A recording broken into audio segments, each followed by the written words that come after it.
ए आई माझ्या सूच्या जागेवर खूप दुखतंय, मला शाळेत नाही जायचं. हा आवाज आहे महाराष्ट्रातल्या बदलापूर येथील एका चिमुरडीचा, जिचा तिच्या स्वतःच्या शाळेत चक्क बलात्कार झालाय. खरं तर या चिमुरडीचं सौभाग्य आहे की ती छत्रपती शिवरायांच्या महाराष्ट्राला जन्माला आली, पण तिचं दुर्भाग्य आहे कारण जेव्हा ती जन्माला आली तेव्हा छत्रपती शिवराय आपल्या महाराष्ट्रात नाही आहेत. खरं तर आज बदलापूरची घटना घडली. त्या अगोदर काही दिवस अगोदरच कोलकात्यात एक बलात्कार झाला, त्या अगोदर हाथरस, त्या अगोदर निर्भयासारखे प्रकरण घडले. ह्या सगळ्या गोष्टी होतात, आजही होतात, या अगोदरही या देशात या घटना चालतच आलेल्या आहेत आणि इथून पुढेही या देशात बलात्कार होतच राहणार आहेत. तुम्ही म्हणाल मी असं का म्हणतोय, कारण एका सर्वेनुसार आपला देश जगभरातल्या बलात्कार करणाऱ्या पहिल्या 5 देशांमध्ये येतोय. खरं तर हे सगळं ठीक आहे, पण ही घटना त्यापेक्षाही वेगळी आहे. कारण या घटनेमध्ये ज्या चिमुरडीच्या आईवडिलांनी या सगळ्या गोष्टींबद्दल कंप्लेंट करण्यासाठी जेव्हा ते शाळेत गेले आणि प्राचार्यांकडे कंप्लेंट केली की आमच्या मुलीवर अशा अशा प्रकारचा अत्याचार झालाय, तेव्हा त्या प्राचार्यांनी सारवासारव केली आणि त्या विषयाला थोडं मागे टाकलं. दुर्भाग्याची गोष्ट ही आहे की ती प्राचार्य एक महिलाच होती. त्यानंतर जेव्हा हेच आईवडील पोलीस ठाण्यात जातात आणि FIR दर्ज करायची सांगतात, तेव्हा त्यांना 12 तास FIR दर्ज केली जात नाही, कारण तिथले पोलीस निरीक्षक किंवा जे काही असतील ते म्हणतात की बलात्कार झालाय याची अजून शाश्वती नाही. आणि दुर्भाग्य आहे की ती सुद्धा एक महिलाच होती. पण जेव्हा जेव्हा महाराष्ट्रात किंवा देशामध्ये बलात्कार होतो तेव्हा आपण काय करतो? आंदोलन करतो, हातात मेणबत्त्या घेतो, स्वतःचा आक्रोश व्यक्त करतो, या नराधमाला फाशी द्या असं म्हणतो. खरं तर जो बलात्कार करतो त्या नराधमाला फाशीच नाही तर भर रस्त्यात उभं कापायला पाहिजे. पण नेमकं आपल्या न्यायव्यवस्थेत असं काय आहे की बलात्काराला लगेच फाशी देता येत नाही? नेमकं हे जे काही बलात्कार होत आहेत यात चुकीचं कोण आहे, बरोबर कोण आहे, या बलात्कारांना जबाबदार कोण आहे? आपण नेहमी बलात्काराविषयी बोलतो, 2 दिवस आंदोलन करतो, नंतर काही दिवसांनी परत पुढचा बलात्कार होतो, आपण परत आंदोलन करतो. पण हा बलात्कार कायमस्वरूपी कसा थांबवायचा यावर आपण कधीच विचार करत नाही. खरं तर या मुलांना बलात्कार करण्यासाठी कोण प्रवृत्त करतं, कुठले कारण आहेत ज्यामुळे आजचा तरुण बलात्कार करतोय आणि यावर उपाय काय आहेत? या सगळ्या प्रश्नांचे उत्तर जर तुम्हाला ऐकायचे असतील तर पुढचे 5 ते 7 मिनिट माझ्यासोबत नक्की थांबा, मी नक्की तुम्हाला सांगेल. जर तुम्ही पुढचे 5 ते 7 मिनिट माझ्यासोबत थांबले तर 100% बदल होईल का नाही हे मी तुम्हाला सांगू शकत नाही, पण काहीतरी बदल या समाजात नक्कीच होईल याची मी तुम्हाला शाश्वती देतो. त्यामुळं पुढचे 5 ते 7 मिनिट मला नक्की ऐका. नमस्कार, मी वैभव सांगळे आणि माझ्या यूट्यूब चॅनलवर तुमचं खूप खूप स्वागत आहे. जर पहिल्यांदा या चॅनलवर आले असाल तर या चॅनलला लाईक करा, शेअर करा, सबस्क्राईब करा आणि बेल आयकन प्रेस करायला विसरू नका, जेणेकरून माझा येणारा प्रत्येक व्हिडिओ तुमच्या मोबाईलवर येईल आणि अशाच महत्त्वाच्या विषयावर बोलायची मला ताकद मिळेल. कुठल्याही प्रकारचा टाइमपास न करता सुरुवात करूयात आजच्या या व्हिडिओची. सुरुवातीला तुम्हाला सांगतो की नेमकं या घटनेत काय झालं. एक चिमुरडी मुलगी होती 4 वर्षाची. ती तिच्या आई वडिलाला एक दिवस म्हणती की माझ्या सुसूच्या जागेवर खूप दुखतंय, मला शाळेत जायचं नाही. आई वडील या गोष्टीला सोडून देतात, पण जेव्हा मुलगी वेळोवेळी असं म्हणती तेव्हा ते तिला घेऊन एका प्रायव्हेट हॉस्पिटलमध्ये जातात. तेव्हा तिला कळतं की आपल्या मुलीवर शारीरिक अत्याचार झालाय. ही गोष्ट घेऊन पालक बाकीच्या पालकांकडे जातात आणि त्यांनाही विचारपूस करतात, तुमच्या घरी असं काही घडलंय का? तेव्हा कळतं की अजून एका मुलीवर असा अत्याचार झालाय. हे सगळे मिळून प्राचार्यांकडे जातात, पण प्राचार्य या गोष्टीला काही महत्त्व देत नाही. त्यानंतर हे सगळे FIR दर्ज करण्यासाठी पोलीस स्थानकात जातात. 12 घंटे FIR सुद्धा दर्ज केली जात नाही. ही घटना आहे 12 आणि 13 ऑगस्टची आणि याचा खुलासा झाला 20 ऑगस्टला. म्हणजे तुम्ही समजू शकता की 2024 साली आपण कुठे आहोत. नंतर एका कुठल्या तरी पक्षाच्या पदाधिकाऱ्यानं ही पोस्ट X म्हणून एक साईट आहे तिथं टाकली आणि त्यानंतर या गोष्टीचा खुलासा झाला. ही आहे नेमकं बदलापूरचं संपूर्ण प्रकरण. त्यानंतर नागरिकांनी तिथं रेल रोको केलं, शाळा फोडली, आंदोलनं केले, सगळं काही केलं. पण जी मुलगी याचा शिकार झाली तिलाच माहिती आहे तिच्यासोबत काय झालं. आपण नेहमी या बलात्कारांवर बोलतो, बलात्कारांना फाशी द्या, पण नेमकं त्यांना फाशी का होत नाही? खरं तर आपला जो काही कायदा आहे त्या कायद्यानुसार असं आहे की कुठल्याही व्यक्तीने जर बलात्कार केला तर त्याला 7 वर्षाची सजा होती. जर तो माणूस कुठल्या सरकारी नोकरीशी संबंधित असला तर त्याला 10 वर्षाची सजा होती. म्हणजे जे सरकारी कर्मचारी आहेत त्यांना ही सजा जास्त कडीची आहे, म्हणजे त्यांना जास्त जबरदस्त अशी सजा आहे. पण नेमका आपण कधीच विचार करत नाही की भविष्यात असे बलात्कार परत होऊ नये यासाठी आपण काय उपाययोजना केल्या पाहिजे. नेमकं या बलात्कारांना जबाबदार कोण आहे, इथले राज्यकर्ते की आपण सर्वसामान्य माणूस, याच्यावर आपण कधी विचारच करत नाही. पण आजच्या व्हिडिओमध्ये मी तुम्हाला सांगणार आहे की असे कुठले कारण आहेत ज्यामुळे आजचा तरुण बलात्काराकडे जातोय किंवा बलात्कार करायला प्रवृत्त होतोय. दुसरी गोष्ट, या व्हिडिओमध्ये शेवटी हे पण सांगणार आहे की असे काय उपाय आहेत, अशा काय योजना आहेत ज्यांचा जर आपण इम्प्लिमेंट केलं तर या बलात्कारांमध्ये नक्की कमी होऊ शकतो. सगळ्यात पहिली गोष्ट की नेमकं जे काही बलात्कार होत आहेत त्या बलात्काराची कारणे काय आहेत. बलात्कार होण्याचं सगळ्यात पहिलं कारण म्हणजे दारूच्या नशेत अडकलेला आजचा युवक.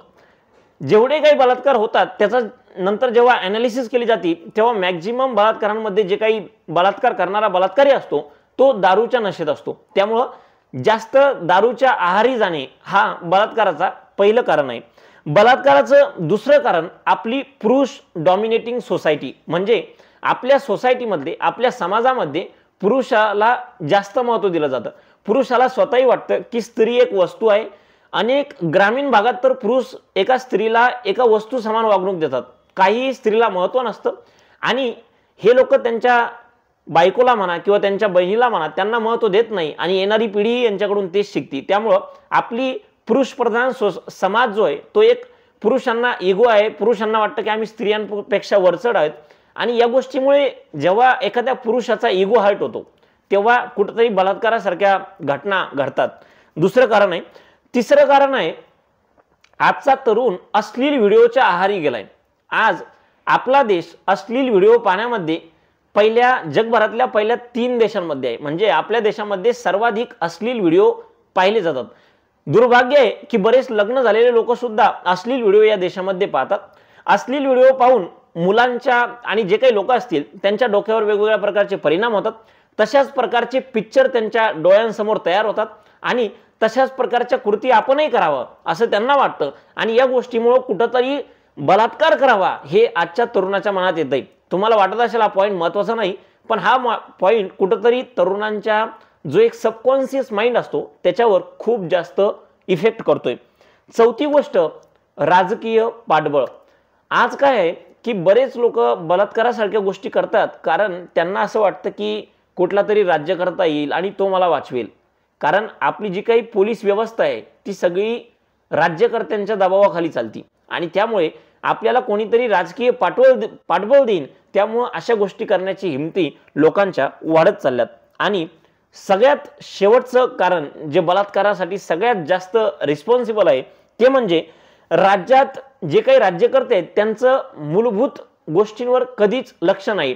आपल्या महाराष्ट्रात लाडकी बहीण योजना तर आली पण सुरक्षित बहीण योजना अजून मात्र कधीच आली नाही. सगळे राज्यकर्ते स्वतःचा विकास कसा करता येईल, स्वतःची महत्त्वाकांक्षा कशी वाढवता येईल याकडेच लक्ष देतात. बरं, यात दोषी राज्यकर्ते नाही, कारण जातीपातीच्या आधारावर मतदान करणारे आपण या राज्यकर्त्यांकडून अपेक्षा तरी कशी करणार. जर चांगले लोक या देशाच्या या राज्याच्या राज्य गादीवर बसले नाही तर या देशातल्या महिला कधीच सुरक्षित होणार नाही. 2,500, 2,000 आणि 3,000 वाटल्याने या देशातल्या महिलांना कधी सुरक्षा भेटणार नाही, सगळ्यात मोठी वास्तविकता आहे. आता हे झाले कारण की नेमकं बलात्कार कशामुळे होते, त्याचे 5 महत्त्वाचे कारण मी तुम्हाला सांगितले. आता यावर उपाय काय आहेत, कारण हे बलात्कार जर वाचवायचे असेल तर एका जणाला फाशी देऊन या गोष्टी कधी संपणार नाहीत. आपल्याला सगळ्यांना मिळून काहीतरी करावं लागेल. यासाठी सगळ्यात पहिला उपाय, जेव्हा तुम्ही तुमच्या मुलाला कुठेही टाकता, तुमच्या छोट्या बाळांना तुम्ही शाळेमध्ये टाकता किंवा कुठे जिममध्ये टाकता, जे काही असेल, तेव्हा एक गोष्ट नेहमी लक्षात ठेवा, तुमच्या मुलांचं भविष्य महत्त्वाचं आहेच पण त्यापेक्षा जास्त महत्त्वाचंही त्यांची आजची सुरक्षा. त्यामुळं जर तुम्ही 50,000 रुपये भरून तुमच्या पाल्याला एखाद्या शाळेत टाकताय तर कमीत कमी एवढं तरी चौकशी करा वेळ काढून की त्या शाळेत तुमचा पाल्य सुरक्षित राहू शकतो का नाही. ज्या ज्या जागेवर काही होण्याची भीती आहे त्या जागेवर जाऊन चेक करा, तिथे कॅमेरे आहेत का नाही याची गॅरंटी घ्या आणि त्यानंतरच आपल्या मुलाला त्या शाळेमध्ये ॲडमिशन द्या. त्यामुळे ही सगळ्यात पहिली खबरदारी ती प्रत्येक पाल्याने घ्यायची आहे. यापेक्षाही जास्त इथे सरकारची जिम्मेदारी आहे की जेव्हा आपण आजकाल काय आहे की सरकार पैसे घेऊन कोणालाही शाळा काढायची परवानगी देतं. खरं तर सरकारनं पैसे घेण्याच्या जागी जर त्या शाळेची जी काही व्यवस्था आहे त्याच्याकडे लक्ष दिलं तर कदाचित जेवढे जास्त कॅमेरे लागतील तेवढं बलात्कारामध्ये कमीपणा नक्कीच येईल आणि ही सगळ्यात मोठी वास्तविकता आहे। दुसरी गोष्ट, पालकांची जबाबदारी। आज आपण बघतोय की अनेक पालक त्यांच्या मुलांसमोर महिलांवर अत्याचार करतात, स्वतःच्या बायकोवर अत्याचार करतात, त्यांच्यासोबत भांडण करतात, त्यांची इज्जत करतात, डिसरिस्पेक्ट करतात आणि ह्याच गोष्टी कुठेतरी त्यांच्या मुलांच्या डोक्यावर जाऊन पडतात आणि भविष्यात ते मुलंही असेच करतात। त्यामुळे ही प्रत्येक पालकाची जबाबदारी आहे की त्यांना आपल्या घरात प्रत्येक महिलेची इज्जत केली पाहिजे, जेणेकरून आपला येणारा समाज तितका चांगला निर्माण होईल। तिसरी आणि महत्त्वाची गोष्ट, तरुणांनी स्वतःला अश्लील व्हिडिओपासून दूर ठेवावं। यामध्ये सरकारही दोषी आहे, कारण अनेक तरुण बेरोजगार आहेत आणि बेरोजगार तरुण सगळ्यात जास्त अश्लील व्हिडिओ पाहतात, ही सगळ्यात मोठी वास्तविकता आहे। त्यामुळं सरकारनंही तरुणांच्या हाताला रोजगार कसे मिळतील याकडे जर लक्ष दिलं तर इनडायरेक्टली याचा इफेक्ट बलात्कार आणि समोर होणारे असे अत्याचार कुठंतरी थांबू शकतात। पुढची गोष्ट, लहानपणापासून मुला मुलींना वेगळं ठेवलं जातं, ही आपल्या समाजातली, आपल्या महाराष्ट्रातली एक म्हणजे संस्कृती आहे की शाळेत मुला मुलींना बोलायचं नाही। त्यामुळं मुला मुलींच्या मनात एकमेकांबद्दल असे वेगवेगळे विषय निर्माण होतात आणि मुलांच्या मनात अशा वेगवेगळ्या गोष्टी येतात। तर आपण आपल्या संस्कृतीमध्ये मुला मुलींना एक इज्जत, रिस्पेक्ट भावाने एकमेकांसोबत बोलू दिलं पाहिजे, त्यांना एकमेकांची महत्त्वाकांक्षा समजू दिली पाहिजे, जेणेकरून समोर जाऊन कुठलंही वाईट कृत्य करायच्या अगोदर तो मुलगा विचार करेल। जर एखादा तुम्ही शाळेत असं वातावरणच निर्माण करू नका की काही मुलं कधी कोणत्या मुलीला बोलतच नाहीत, त्यामुळं ही आपल्या सरकारची आणि प्रत्येक शाळेची जिम्मेदारी आहे की त्यांनी प्रत्येक शाळेत मुलं आणि मुली यांना मिळून कशा प्रकारे एकमेकांकडे लक्ष देता येईल, एकमेकांची रिस्पेक्ट करता येईल, कारण लहानपणापासून जे गुण मुलांच्या आतमध्ये आत्मसात होतील तेच गुण ते आयुष्यभर समोर घेऊन चालतात। त्या पुढची गोष्ट, लैंगिक शिक्षण ही सगळ्यात महत्त्वाची गोष्ट आहे। आपण आपल्या शाळांमध्ये लैंगिक शिक्षणाकडे खूप दुर्लक्ष केलं जातं। लैंगिक शिक्षण म्हणजे फक्त रिप्रोडक्शनच नाही, तर लैंगिक शिक्षण म्हणजे खूप साऱ्या गोष्टी त्यामध्ये येत असतात की एका मुलाने एका मुलीसोबत कसं वागलं पाहिजे, एका मुलीची, एका आईची, एका बहिणीची, एका बायकोची इज्जत कशी केली पाहिजे। त्यामुळं लैंगिक शिक्षण म्हणजे एका मुलाला मुलीबद्दल सगळं काही माहीत असणं खूप गरजेचं असतं आणि एका मुलीला मुलाबद्दल सगळं काही माहीत असणं खूप गरजेचं असतं, तेव्हाच ते एकमेकांना प्रेम करू शकतील, एकमेकांबद्दल आदर ठेवू शकतील।